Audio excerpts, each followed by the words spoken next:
আপনারা যারা নাসিরউদ্দিন পাটোয়ারি সার্জিসের পক্ষে বিপক্ষে ভক্ত বা বিরোধী, তাদের জন্য বোধ সুসংবাদ এবং দুঃসংবাদ। সেটা হচ্ছে এই দুইজন হেরেও সংসদে যাবে না। মস্কারা করতেছি না, সত্যি কথা। এবারে হয়েছে কি যে কিছুদিনের মধ্যেই দেখবেন এই দুইজনকে হয়তো সংসদে দেখা যেতে পারে। ফলে যারা পক্ষের আপনার যারা ভক্ত তাদের যেমন নিরাশ হওয়ার কোনো কারণ নেই, আর বিপক্ষওয়ালাদেরও মিষ্টি বিতরণ করার কোনো টাইম নেই এখনও। This two guys can actually go to the parliament. তো কেমন করে হবে সেটা আপনাদের মনে আছে, বাংলাদেশে এবার জেনারেল ইলেকশনের সাথে একটা গণভোট হয়েছিল। তো গণভোটে একটা জিনিস আছে যে বাংলাদেশে গভর্নমেন্ট সিস্টেমে এবার একটা আপার হাউস বানানোর প্ল্যান আছে, রাইট?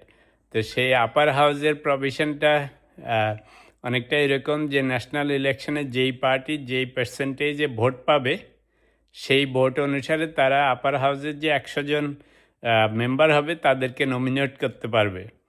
তো গ্যাজেট অনুসারে মনে হচ্ছে এনসিপি ভোট পেয়েছে অ্যাবাউট 3%, মোরলেস। তো 3% হইলে তাহলে আপার হাউসের যে 100 জন হবে, তো অ্যাপ্রক্সিমেটলি ওরা হয়তো 3 জন নমিনেট করতে পারবে। তা আপনাদের কি মনে হয়, এনসিপি যদি 3 জন নমিনেট করতে পারে তো মোস্ট লাইকলি নাসিরউদ্দিন পাটোয়ারি, সার্জিস অথবা অন্য কাউকে নমিনেট করবে?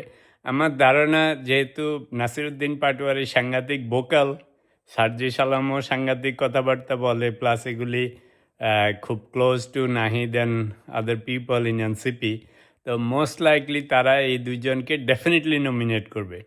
দুটা না গেলেও একটা ডেফিনেটলি যাবে, আমার ধারণা দুটাকেই পাঠাবে। তো ফলে হয়েছে কি যে লোয়ার চেম্বারে, মানে যে পার্লামেন্ট এখন যেটা নির্বাচিত হয়েছে, এটা অনেকটা আমেরিকার সাথে যদি কম্পেয়ার করি, এটা হবে মনে করেন কংগ্রেস, আর আপার হাউসটা হবে অনেকটা সেনেট টাইপ, রাইট?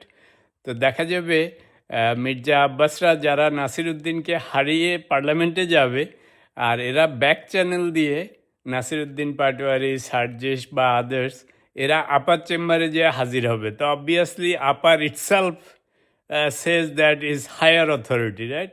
তো যেভাবে নিয়ম করা হয়েছে বাংলাদেশে এই আপার চেম্বারকে, যে আপার চেম্বারওয়ালারা বেশি বিজি থাকবে পলিসি ইমপ্লিমেন্টেশনে, দেশের জন্য আইন কানুন প্রণয়ন করবে। আর লোয়ার চেম্বার যেটা মানে এখনকার যে পার্লামেন্ট, তারা ধরেন ওই যে দেশের তাদের কনস্টিটিউয়েন্সিতে যে সমস্ত সুবিধা অসুবিধা আছে সেগুলি দেখাশোনা করবে। তো ইন্টারেস্টিং হচ্ছে, ভোটে হেরেও এরা আলটিমেটলি বস হয়ে যাওয়ার চান্স আছে। So it will be very interesting যে এই এনসিপির এই সমস্ত ভোকাল ইয়াং লিডাররা পছন্দ করেন বা না করেন, you really did not get rid of them. আর যারা ওদের ভক্ত, ওদেরও নিরাশ হওয়ার কারণ নেই, কারণ তোমাদের নেতারা ultimately they will end up in parliament, whether it is upper chamber or whatever. তো ইট ইজ ভেরি ইন্টারেস্টিং। তো এখনকার যে গভর্নমেন্ট সিস্টেম করেছে এই গণভোটের মাধ্যমে, যদি এগুলি ইমপ্লিমেন্ট করে, তখন আপার চেম্বারে যে 100 জন আসবে, তার মধ্যে ওই যে বললাম ভোটের অনুসারে যত পার্সেন্টেজ যারা পেয়েছে, সে অনুসারে তাদের লোক যাবে সেই আপার চেম্বারে। তা এখন এনসিপি মোরলেস 3%-এর মতো পেয়েছে, আমি যেটা গ্যাজেটে দেখেছি। তো সেই অনুসারে 3 জন গেলে, rest assured you guys are not going to miss Nasiruddin Patwari and Sarjis and others. So it will be a fun game. সেই জন্যই মনে হয় আমাদের হুজুর তারেক রহমান বুঝছে যে এত সহজে মুক্তি নেই, এখন থেকেই সবগুলির সাথে খাতির যত্ন করে রাখতে হবে যাতে এগুলি আশেপাশে সুন্দরভাবে থাকে।